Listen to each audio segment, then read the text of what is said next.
Banderas, avance arriba. Vamos, arriba, arriba, arriba, arriba.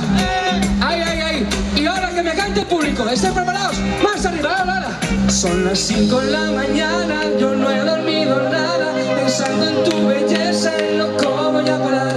El insomnio es mi testigo, todo será mi alivio, hasta que no seas mía, vive en paz.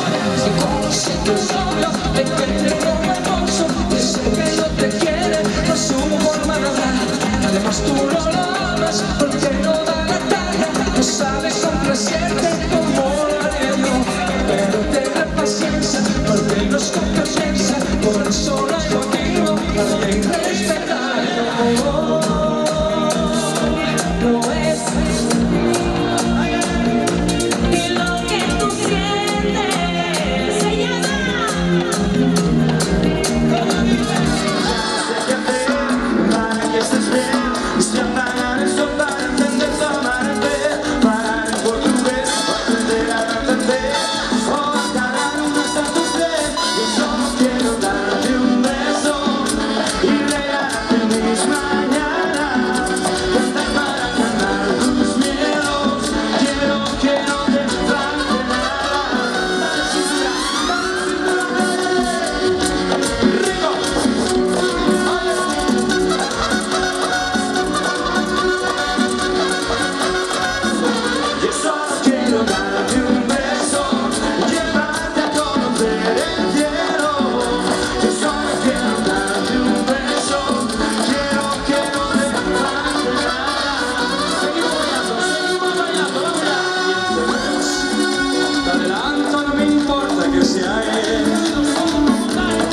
Dígame usted, ¿se ha echado travieso alguna vez? ¿Cómo canta el público ahora?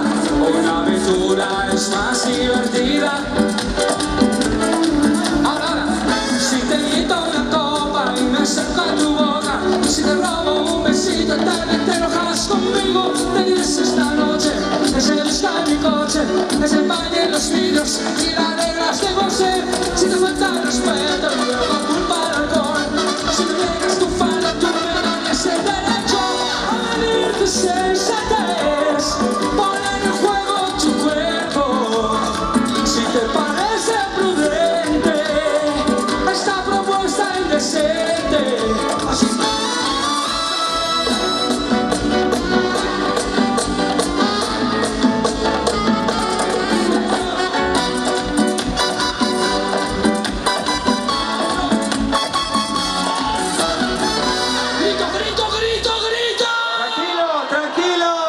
Tranquilo, tranquilo, todos vamos a